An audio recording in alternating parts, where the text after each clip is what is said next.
Ya sebenarnya eh, saya pernah juga mencoba beberapa hal seperti sini, banyak kelapa nih. Ya kita coba nih bikin koperasi dulu. Ya udah kita kirim sekali bagus harganya, kedua ketiganya hancur. Itulah mafia di pasar itu sulit sekali. Jadi malah bukannya ini malah rugi lah berapa sih. Malah masyarakat sudah gairah, sudah banyak anggota nih. Nah, tadi ya kita maunya koperasi produksi misalnya. Tapi ya ini juga satu kendala ketika kita tidak bisa. Kita coba ketika di Bandung seperti itu bisa. Sukabumi betul satu kali bagus juga. Begitu kedua ketiganya ya udah kayak nggak perlu, kayak nggak butuh. Nah di situ kan ada langganan saingan yang memang orang-orang itu juga tidak mau tersaing. Nah, itu lebih banjir Bandung. Iya, wajar lah Pak ya. Seperti itulah kayaknya kan gitu. Kalau saya Jadi memang harus bikin ekosistem ya Pak ya. Nah, ekosistem. jadi ketika kita mau mengangkat, makanya koperasi ini ketika untung juga buat mereka, terus koperasi ini juga tidak mengambil untung yang besar. Makanya mau petani. Kita ngitung ya kosnya. Masa berkelanjutan. Nah, ya, berkelanjutan terus memang tadi kos ini koperasi harus untung, tapi jangan petani harus lebih dulu. Itu seperti itu yang saya coba itu karena waktu itu kelapa yang banyak. Berapa 3 bulan. Tapi ya akhirnya ya tapi ya kita kembalikan lagi. Nah, apalagi ya. Karena kalau langsung simpan pinjam uang kecil itu, saya mau itu CF ya. Habis ya. Makanya kalau memang ada tadi dan bikin koperasi juga tidak sulit, tidak mudah kan itu. Jadi kadang-kadang pemerintah itu maunya ada nih koperasi yang sudah jadi dan binaan dia kan itu. Nah kadang-kadang si koperasi ini kelihatannya sudah menjadi tengkulak atau bank-bank berfungsi. Nah, Ya berubah. Fungsinya seperti itu. Jadi jeruk kuat ini benar tapi iya. Harusnya kalau memang sudah ada satu yang bagus tuh, bagaimana desa-desa itu Makin harus, kalau saya sih lebih seperti harusnya ketika saya diskusi dengan tapi tetap. Nah di sini sudah ada suara aku saya. Itu ke situ aja harusnya. Gitu dari biasa. Pak Yana, ini berhubungan dengan rencana jangka panjang yang tadi ya sudah. Ya saya juga kaget Pak Yana udah punya jangka panjang gitu ya. Biasanya kan kalau di desa itu ya udahlah 5 tahunan gitu ya. Memang harusnya berpikir seperti itu ya. Nah ini dalam rangka menggunakan TIK untuk mendukung ke arah visi dan misi seperti itu. Kira-kira rencananya gimana nih? Termasuk juga pemberdayaan ataupun mungkin partnership lah ya. Ya. Ini kebetulan kan ada dari Intel, kemudian ada Pak Wahyu itu Ketua Kadin Tasik Pak. Gitu ya. Jadi bagaimana kira-kira rencananya Pak? Ya tetap tadi ya seperti dibilang tadi kita juga mencoba beberapa hal lah di sini. Nah karena termasuk Pak Guru ini juga di dalam di pertanian di cabai. Termasuk juga pendidikan itu menjadi bagian yang tidak terlepaskan dari kehidupan itu sendiri ya. Ya malah kita juga sudah mencanangkan untuk karena masih mungkin 30 atau 25% yang bisa menikmati pendidikan di SLTA. Ya ada misalnya warga yang sudah menyumbangkan tanah untuk pendidikan SMK misalnya di sini. Masih ada yang mau memberikan tanah? Ada sekitar 300 bata dan strategis lah. Ya. Dan saya juga sudah mulai membuat yayasan ya. Karena kalau dari pemerintah itu ternyata lebih sulitnya bagaimana. Jadi minimal kan 1 hektar. Betul. Nah 1 Kemudian hektar ini kalau tanah khas desa bingung nggak bisa. Karena harus ada izin gubernur. Saya juga sudah menempuh situ kan karena memang supaya tadi kalau pemerintah menyarankan bahwa sekarang IPM ya. IPM Salah satu ya. pendidikan kan. Ya, betul. Ya, tapi ya sekarang seperti itu ya. Saya bilang ada ini 300 bata. Berarti kurang 400 bata lah. Ya nggak bisa. Sekarang sulit cari ketika penduduk makin banyak untuk menyumbangkan tanah misalnya. Ya maunya kita sih misalnya suka pertanian. Pertanian misalnya ya. Setuju Pak. Yang otomotif, pertanian harus berbasis pada ini, pada keunggulan lokal. Yang begitu bisa aplikatif lah. Betul. Ya ketika harga ikan misalnya di sini tidak bisa menyaingi Singaparna atau di dalam asin atau itu. Seperti itulah. Knowledge management. Ya itu baru wacana kita ya. Nggak apa-apa Pak. Seperti itu, tapi kita juga selama ini sudah mulai merencanakan lagi. Nah, kejaran kita targetan ini memang satu sisi ya ini bagus, infrastruktur tetap menjadi kejaran, tapi ya ekonomi tadi, kesejahteraan masyarakat Oke, ya. akan menjadi bagian penting yang terus didirikan.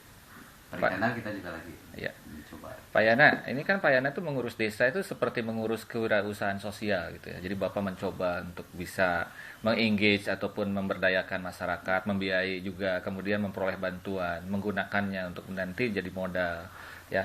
Nah, kira-kira menurut Bapak apakah pengelolaan desa itu seperti apa sih yang sebaiknya? Ya desa ini yang sebenarnya desa itu kenapa saya selalu ada beberapa termasuk dari Mendistek Kementerian Teknologi. Iya. Pak Ku gimana saya minta konsep pembangunan itu seperti apa? Nah, saya tidak punya konsep dan saya tidak punya teori, saya aplikatif aja. Jadi nanti teorinya nanti ciptakan belakangan ya. Setelah selesai hasilnya gitu. Betul. Project base ya. Problem base. Oke. Ini bisa dijadikan nanti. Maksud saya seperti ini sebenarnya tiap desa itu punya potensi yang berbeda juga. Betul. Tidak bisa dipot dari atas langsung. Ya. Nah, kemampuan SDM ini juga berbeda-beda. Adat istiadatnya berbeda-beda. Jadi biarkanlah kita dorong desa-desa itu 4% sendiri sesuai dengan potensi dan adat istiadat mereka. Itulah. Kalau di Pendal Mekar ya sebenarnya kalau kesejahteraan itu bukan lagi tanggung jawab pemerintah. Betul. Hanya. Pemerintah punya tanggung jawab, tapi bukan hanya itu. Ya pemerintah, menurut saya pemerintah itu sudah cukup infrastruktur yang bagus yang mereka. Nah ini mungkin masyarakat itu belum terbiasa. Jadi kita harus mengingatkan mereka. Cara berpikir, pola berpikir. Berubah pola pikir mereka. Dari mana ya kita harus jalan. Ya, kita juga harus mengorbankan beberapa pilot proyek supaya mereka, karena kita ngobrol aja tidak ini. Tuh. Jadi misalnya di kolam kita bikin proyek. Coba lah. Di kebun. Ya, betul. Nah, nanti setelah itu akan beda orang ketika orang itu nanya. Iya. Sama kita ngobrol gitu. Ya. Jadi itulah yang dirintis Pendal Mekar itu ya itu. Ya ini kan Pak, kami itu kebanyakan dari dunia pendidikan, dari dunia usaha. Seringkali kan dunia pendidikan tuh jauh itu hubungannya dengan kehidupan sehari-hari. Apa yang diungkapkan oleh Pak Yana itu benar adanya, bahwa seperti Pak Guru sekarang sudah terlibat juga, walaupun guru SMP, guru SD, tapi memberikan juga pelatihan tentang pertanian ya. Karena kita kan ditiru ya Pak ya. Dan itu dirasakan bahwa kita tuh makan figur-figur yang perlu dicontoh, ngomong di kelas satu. Tapi juga memberikan contoh, dan yang paling penting adalah kita melakukan riset atau mencek urang mah. Iya tadi nyobaan ya di mana-mana, dan hasilnya tadi diteorikan dan dicontoh ke batur. Nah kelihatannya kalau model ini Pak bisa terus sustain ya, berkelanjutan Pak Yana, ini akan banyak orang yang mungkin meniru desa Pendal Mekar. Dan ini kan bukan pekerjaan sendiri ya, ini keterlibatan makin banyak itu akan sangat baik. Sebetulnya resep Pak Yana itu gimana sih agar masyarakat tuh ikut naik ke mobil yang sama? Ya kita berikan pengertian bahwa kita mempunyai kebutuhan yang sama. Jadi kita memposisikan sebagai masyarakat juga. Karena kita asli orang sini kan. Jadi kebutuhan masyarakat tahu lah. Tapi kita juga belum bisa memberikan fasilitas mereka. Karena yang hubungan dengan tadi teori usaha dan segala macam itu ada teori untung rugi. Ya, betul. Perlu biaya yang tinggi. Modalnya sekian, untungnya sekian kan, perlu sekian. Nah ini ya Pendal Mekar pada saat itu belum bisa. Saya yakin kalau kecuali kita punya desa ini diberi anggaran yang sementara ini desa kan masih identik dengan swadaya masyarakat, masih anggaran dari pemerintah itu masih belum ada untuk kesana. Infrastrukturnya masih sangat kecil. Nah, tapi nanti ya justru belajar dari situ ketika kita berpikir 2025 ya paling tidak ketika kita tidak bisa mencapai itu ya generasi kita akan lebih baik. Itu betul. Kadang-kadang itu Pak, kalau di dalam usaha itu ada namanya benefit, manfaat, ada aset. Orang tuh biasanya kaum abdi seberaha gitu, nggak berpikir anak cucu itu berapa. Yang itu harus dipikirkan. Ini kan sistem pembelajaran ya, agar mereka betah di sini, bahwa tanah di sini tetap dijaga, dan nanti kembalinya kan yang menikmati itu anak cucu kita gitu. Dan itu tadi Pak, ini bagaimana resepnya agar mereka percaya akan impian itu Pak selama ini. Termasuk kan Bapak kapilih deui kan enak gitu ya. begitulah. Kalau saya menganggap bahwa masyarakat atau warga generasi itu seperti anak. Oke. Kalau anak kita ingin maju, ya orang tua itu biasanya menyediakan mobil kalau mau, rumah, sekolah dan segala macam. Nah, kita suka ada apa sebenarnya jargon lah bahwa generasi ada sebagainya, tapi mereka tidak disiapkan. Bagaimana ini bisa maju desa atau rumah ini kalau mereka itu tidak disiapkan untuk kemajuan ini? Yang rumahnya tuh di sini. Negara gitu kan. Betul, Pak. Seperti itu. Negara tidak akan maju kalau ini pas KSBY itu harus lebih maju tapi tidak disiapkan. Nah, kadang-kadang program-program pendek itu ketika melihat ganti menteri aja misalnya hanya ganti judul aja. Judul. Dulu PDK jadi Depdikbud itu udah berapa uang ya, untuk kop surat aja dan buku-buku misalnya. Nah, hal yang penting itu juga tidak harus. Makanya program kita itu dicoba lah sampai di Jadi yang realistis dan kalaupun memang melenceng juga tidak akan terlalu ya betul 2 tahun betul karena orang itu akan berdosa kalau tidak pernah mencoba ya. Ya, Bapak berarti juga pernah melakukan ada kegagalan-kegagalan juga ya, Pak ya. Ya. Dan itu ada pembelajaran dari sana ya, Pak. Banyak sih. Nah, itu. Yang tadi itu ya, keberanian itu Pak yang harus diajarkan ke anak cucu kita, Pak. Yang saya kenapa saya bisa paham itu karena saya mencoba tadi yang kelapa itu kan bukan modal dan betul.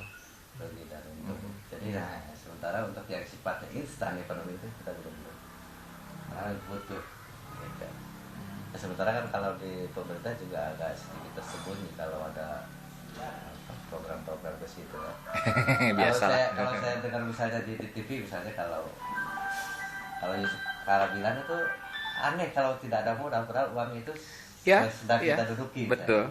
Bank BJB, BRI, memang aneh gitu ketika rakyat masih, tapi kan nggak nyampe ya itu ke masyarakat. Mungkin ya masyarakat sendiri juga kalaupun dikasih, saya juga tidak setuju dengan bantuan pemerintah itu. Yang masyarakat juga harus yang namanya bantuan itu paling tidak 30%, ada gairah dari masyarakat.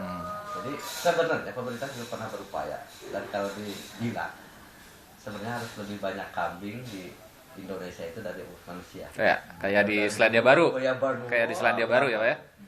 Betul, agar kita bisa hidup tenang ya. Sebenarnya itu bantuan dari pemerintah itu berapa kali kan? Tapi selalu habis. Nah, itu juga termasuk tadi tidak melihat skala prioritas terus tadi masyarakat ya. Nah, ini yang memang masih yang menurut saya juga masih perlu masukan dari yang lain dari teman-teman supaya bisa akhirnya memang bisa menjadi sejahtera masyarakat.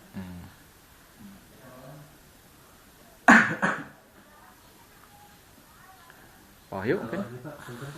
Kan kabupaten itu kan ada gerakan gerbang desa, gitu ya, gerbang desa. Pak. Itu sudah sampai di mana, Pak?